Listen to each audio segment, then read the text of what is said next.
Not gonna lie, this sound gets me hard as a fucking rock. But I don't like to go too fast right off the bat.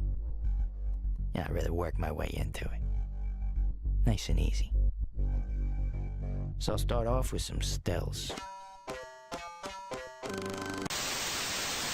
Dave Meltzer, guys like that.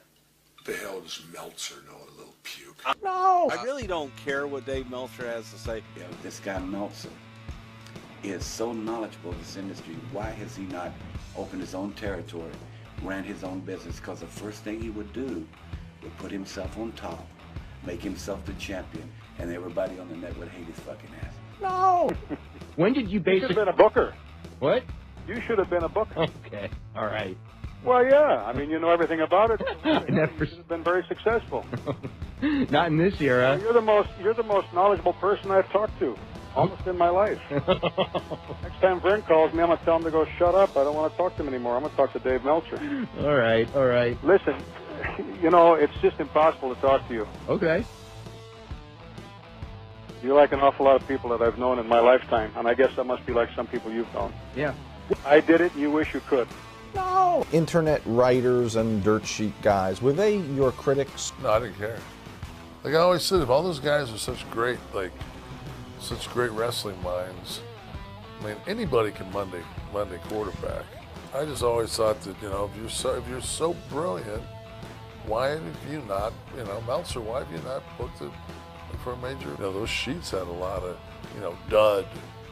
You know, and it was every year, it was like match of the year, you know, Abu Zago versus Naposeno in the Karokian Hall. Like, yeah, right, you fucking saw it when. Saw it from what, from fucking Oakland? Fuck you. You know, Telescope? Fucking Hubble? San Jose. Is that where he's from? Near there, right? Yeah, fuck him. I never liked him, never will. How's your life, buddy? Bet you ain't better than mine. Oof. Once I'm getting into it, I start looking for a video.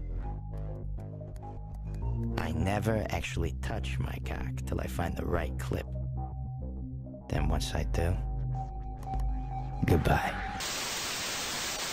We haven't shared this off air. I'd like to read you a post from the Wrestling Observer message board where someone took you to task for the way you defended Vince McMahon. He thought the podcast was pointless because it's all just your bullshit carny spin.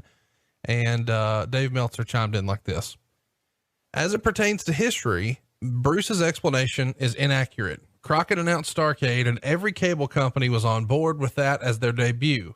Vince then announced Survivor Series. The cable companies asked Crockett to move to an unfavorable afternoon time slot on Thanksgiving, which was a big risk, and he did. The plans were to market the two shows together as a $25 package where you get both shows. The companies were thrilled, thinking promoting both would lead to big revenue because fans of each show would buy the other as well due to the discount. Based on Bruce's telling of the story, that would have been impossible since they, quote, asked Vince to put on a show instead of Crockett's show. That's when Vince hit the cable companies with the ultimatum. I thought we covered that last week. And you tried to shoot holes in it, but that's always been the way Dave laid it out, has always been the way I believed it. And you said, no, the cable companies came to him. Do you care to counterpoint Mr. Meltzer?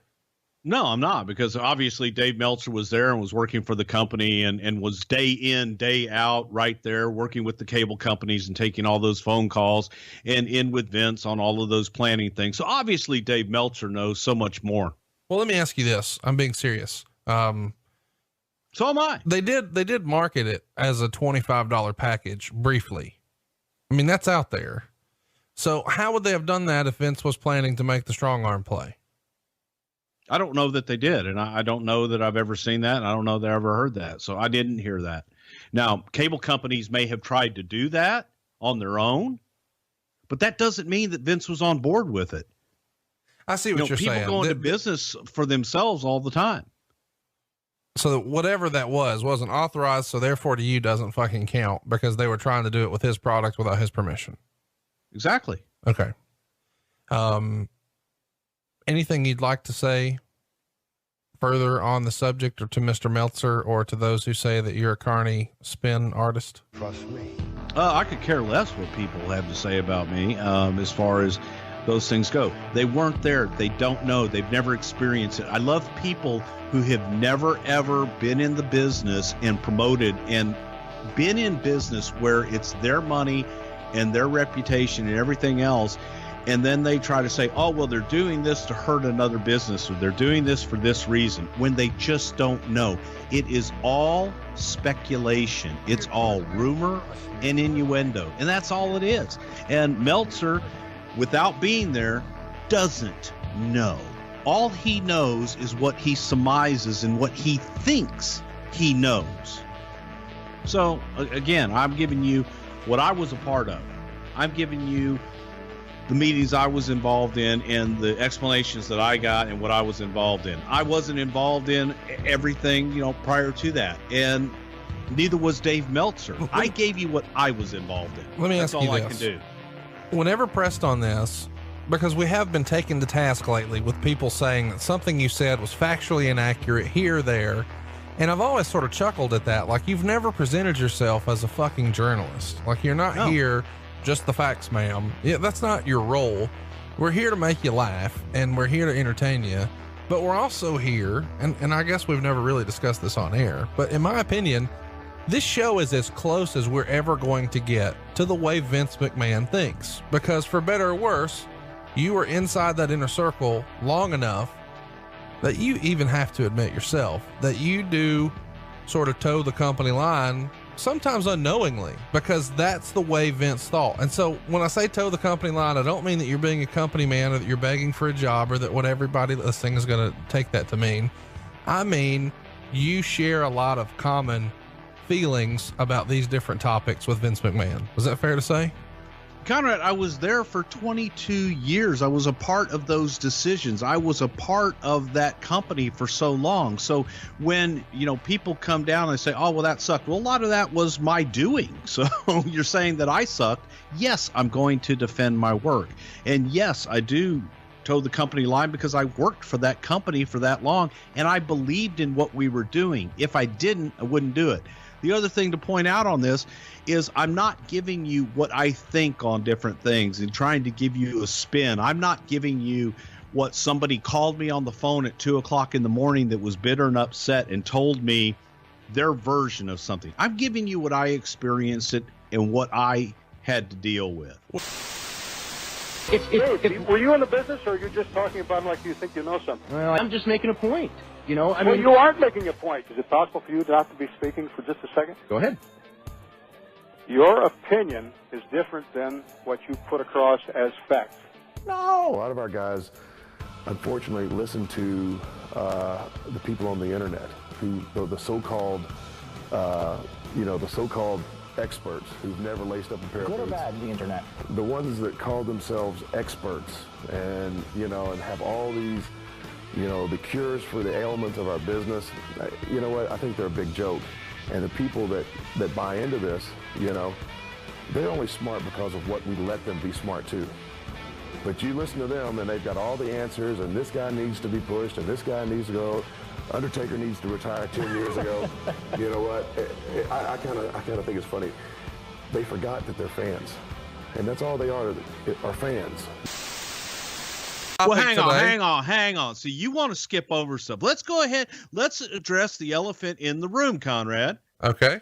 Because a lot of feedback and a lot of people on the Twitter machine that you guys always talk about, and your favorite crap sheet writer, Dave Meltzer, and his little smart ass comments, and other people with their little smart ass comments, and talking about, well, Bruce this and Bruce that, and that we're just a comedy show and all this other crap. Let me be perfectly clear. And I tweeted out, I don't like to get involved in the trolling bullshit on Twitter. Ooh, I don't like to respond to Meltzer and all those other people. However, I had to respond.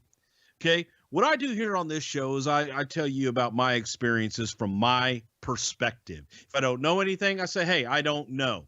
And I try to do that in an entertaining way to keep you coming back and be a little different. than the rest of the podcasts that are out there.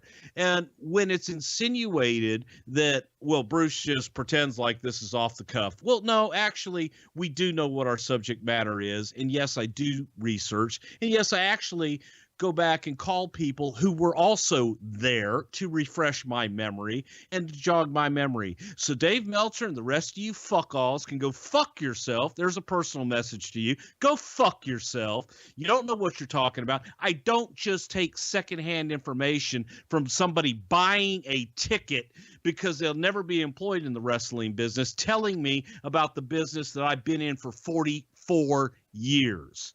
So I do take offense to it, and I do take offense to somebody who refers to me as a clown and that I'm making up shit. So you can kiss my ass, and there you go. In fairness. No, there's no fairness. Well, no. There's no fairness with some jack off. You don't even know what I'm going to say. You're fired up, and you don't know what I'm going to say. I am fired up. I'm already fired up. I have been the one who's always referred to our show as comedy. Because every now and again, someone online will take everything that we say on the show here, when we're clearly having fun, and they'll take it to be the gospel. I mean, I don't mean to sort of be a spoiler here, but Vince McMahon probably never said chocolate titties. You know, that's not real. We're trying to now, to me, that's just obvious. That's just common sense. Like, you can tell when we're having fun versus when we're actually covering legitimate stuff that actually happened. But the idea that everything you say is bullshit or everything that Meltzer reports is bullshit is probably not accurate. I think it's all somewhere in the middle. You're going to have a little bit of WWE slant because you want to defend your idea. And there's going to be some objectivity that you don't necessarily agree with. Does that mean Meltzer gets it right every time? Absolutely not. But he does refer to our show as a clown show. He takes his job very seriously. Yeah, I don't. I mean, I think this is supposed to be entertaining, which is why I throw to you to do impressions and say chocolate titties. But I mean, come on, guys, this is supposed to be fun.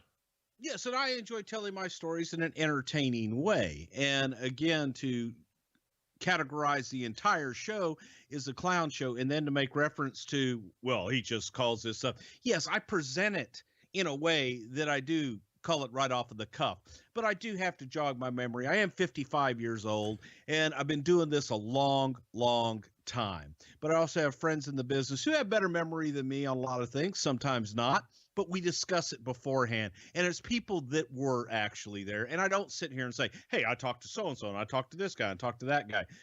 Not what we do. We try to entertain you. We try to have fun. And I had to get it off my chest. Very few things piss me off. I don't engage in that bullshit, and that pissed me off. I mean, let's give a full peek behind the curtain. I know a lot of people listening to this think it's just Bruce and I bullshitting and freestyling, as I like to say. But the reality is there's a lot of preparation that goes into this. I'm not fucking Encyclopedia Brown. So there's a format even for this show. And so like last week's show at WrestleMania 19, it's 61 fucking pages. There's no way that you could just off the cuff remember all that, nor I. So we've got a format of, hey, here's what we're going to cover and here's how we're going to get there. And I share my notes with you ahead of time. We didn't always do that, but once the show sort of took off, and you guys know that, we took it a lot more seriously. And so there's real prep now. So Bruce has a little bit of time to call that guy from the writing staff or this guy from the office or this guy who was there about a particular story. And that's sort of how he gets to add his spin on things. But the format of the show is what the dirt sheet said happened, and that's my role, versus what really happened. And here's the difference, Conrad. I'm glad you said that, because here's the difference. I call people that are actually there. I don't call the guy that bought a ticket in the third row and say, hey, what do you think happened?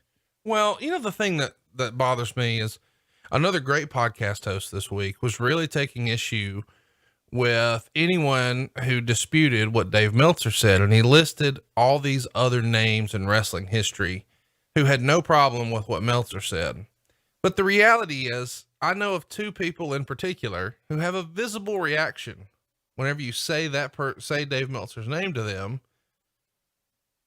You know, it is what it is, but that's the way they respond in private. But then when they're in public, of course, they babyface Dave Meltzer. And it's puzzling to me that someone who knows so much about wrestling would not get that. Why would they want to be nice to Dave? They get awards named after him. Roll Tide. If you play the game, if you are nice to him, he will look out for you. And that's not us being trade secrets here. You're nice to people who are nice to you. So Meltzer's nice to people who are nice to him. Doesn't make him a bad person. It makes him human. So behind the scenes, someone may not really like what he does or the way he's made his living or that he sort of spoiled the wrestling business or whatever old timers thought. But when he calls, they're not going to be rude to him and shit on him for fear of it having some sort of backlash on their personal career. So if they can, and for the record, neither would I. Yeah. And for the record, I would talk to Dave if he called me, and I would be nice to Dave. I see Dave in person, I'm going to walk up to him and shake his hand. I mean, you have Hey, before. Dave, last year at WrestleMania, you hammed it up with him at Wale Mania. Right. And I'm sure he hated that. I didn't. I did take a shower afterwards. Oh my God. Listen to you. I shower every night, Conrad. Well, listen, I understand that at the end of the day, he's trying to sell newsletters and we're trying to sell downloads, and we all have the same passion for wrestling. So I don't view any of this as negative. I think it's all just fun. Good. I know you don't. I know you take this all very fucking personal, but I want people to enjoy when this. you are personally attacked and your integrity is personally attacked, yes, you do begin to take it personal. And again, I don't sit there and read every single thing on Twitter. It's just too much for me. I try to gauge the temperature and what the hell's going on out there and different things. But when you see little things like that from people that are not in, again, have never spent a day of their life making a living in this business, making a living off of the business, but not actually contributing in a positive way to the business. I totally disagree there. Dave Meltzer is contributing in a positive way because it's made me a bigger fan. If the Wrestling Observer was not around for the last 20 years, when I sort of when my interest wandered away from what was on television, it never wandered from what was going on behind the scenes. So even when I quit watching wrestling, even if it was false, it didn't matter to me. Okay. I mean, here's what I'm saying. Like, it didn't matter to me that the chocolate titty story was false. It was entertaining. Like, I don't have to have everything. If I'm only the chocolate titties wasn't false. The chocolate titty line was false. Right. But the story was true. I'm not arguing that. What I'm saying is all of wrestling is fake. You know what I mean? I don't mean it that way, but I'm saying all of a sudden one piece of news that I hear, one line item might not be factual about a fictitious sport, and I'm supposed to be upset. I'm not. Like, I found his work entertaining, and it kept me engaged and interested in his work, even if I wasn't necessarily engaged and interested in what was going on Monday Night Raw. So it keeps fans who are maybe lapsed fan. Shout out to our other podcast brethren. Yeah. Fuck him too. Why are you so fired up today? Dude, I'm fired up. That shit just pisses me off. It's people that don't know, that come off and want to pretend that they know because they read something or they heard something from somebody and everything else. And it just pisses me off. Dave Meltzer, who is without a doubt the greatest worker ever in the history of the wrestling business. Worker meaning connotation that he's a con man. To be able to put over a con, a fake, a lie, is that he has been able to make six-figure incomes off a business that most people can't even derive a living off of, and have been able to do it for years. Off a business he's never done. He's entitled to his opinion, certainly. If you pay your money to buy a ticket, you're certainly entitled to your opinion. But when you've never, ever, not taken a bump or done something physically, but you've never done it to where you now have to rely on what your actions do to be able to feed your family, how do you have the experience to quantify you as an expert? If you broke your leg right today, heaven forbid, would you go to the doctor and tell the doctor how to fix your leg? Tell him how? Yeah, No. Why not? You're not a fucking doctor. They are more than welcome to have their opinion, and they are entitled to it. Absolutely, totally entitled to it, completely. Does that make them have an understanding and a grasp of it more than a person who has had the actual experience of doing it? Certainly not. No.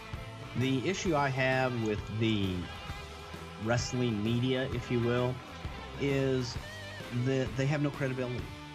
They will report rumors or just make shit up as fact.